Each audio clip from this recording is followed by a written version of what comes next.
ईसा मसीह की अनोखी कहानी। प्राचीन काल की बात है, जब दुनिया में अंधकार फैला हुआ था। लोग सत्य से भटक गए थे, उनके दिलों में अंधेरा छाया हुआ था। लेकिन एक ऐसा दिन आया जब ईश्वर ने इस धरती पर अपने पुत्र को भेजने का निर्णय लिया। इस पुत्र का नाम था ईसा मसीह। ईसा का जन्म बेथलेहम के एक साधारण से परिवार में हुआ। उनकी मां मरियम और उनके पिता यूसुफ दोनों ही गरीब थे। ईश्वर ने मरियम के माध्यम से अपने पुत्र को जन्म दिया, और यह घटना इतनी पवित्र थी कि स्वर्गदूतों ने खुद इसका ऐलान किया। एक अंधेरी रात, जब मरियम और यूसुफ बेथलेहम में ठहरने की जगह ढूंढ रहे थे, तब कहीं भी उन्हें आश्रय नहीं मिला। अंत में एक अस्तबल में, जहां जानवर रहते थे, वहीं मरियम ने ईसा को जन्म दिया। जिस समय ईसा का जन्म हुआ, आसमान में एक चमकदार तारा उदित हुआ, जो दूर दूर तक दिखाई दिया। इस तारे की रोशनी इतनी तेज थी कि तीन विद्वान पुरुष, जो इस तारे का अनुसरण कर रहे थे, ईसा को ढूंढने के लिए चल पड़े। ये विद्वान पुरुष, जो राजदरबार से थे, ईसा के पास पहुंचे और उन्हें उपहार दिए, सोना, लोबान और गंधरस। ये उपहार उनके सम्मान और महत्ता को दर्शाते थे। लेकिन ईसा का जीवन केवल राजा बनने के लिए नहीं था। उनका मिशन इससे कहीं अधिक महत्वपूर्ण था। जैसे जैसे ईसा बड़े होते गए, उन्होंने लोगों को सच्चाई और प्रेम का संदेश देना शुरू किया।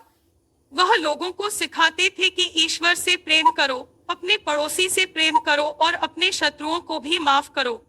उनकी वाणी में ऐसा जादू था कि लोग उन्हें सुनते और उनके बताए मार्ग पर चलने लगते। एक बार ईसा अपने शिष्यों के साथ एक पर्वत पर गए। वहां उन्होंने एक प्रसिद्ध उपदेश दिया, जिसे पर्वत पर उपदेश के नाम से जाना जाता है। इस उपदेश में उन्होंने लोगों को यह सिखाया कि धन और संपत्ति का महत्व नहीं है, बल्कि सच्ची खुशी उस व्यक्ति में है जो दीन, सरल और शांत स्वभाव का है। उनके जीवन के दौरान ईसा ने कई चमत्कार किए। उन्होंने अंधों को दृष्टि दी, बीमारों को स्वस्थ किया और यहाँ तक कि मृतकों को भी जीवित किया। इन चमत्कारों के कारण उनके अनुयायी बढ़ते गए। लेकिन उनके विरोधी भी थे, जो उनकी लोकप्रियता से जलने लगे थे। ईसा की शिक्षाओं ने रोम के शासकों और यहूदी धार्मिक नेताओं को परेशान कर दिया। उन्होंने ईसा को खतरनाक मान लिया और उन्हें गिरफ्तार करने की योजना बनाई। एक रात, जब ईसा अपने शिष्यों के साथ प्रार्थना कर रहे थे, उन्हें गिरफ्तार कर लिया गया। ईसा को जबरन रोम के गवर्नर पिलातुस के सामने लाया गया। पिलातुस ने उन्हें निर्दोष पाया, लेकिन भीड़ की मांग पर उन्हें सूली पर चढ़ाने का आदेश दे दिया। ईसा को एक पहाड़ी पर ले जाया गया, जहां उन्हें सूली पर चढ़ाया गया।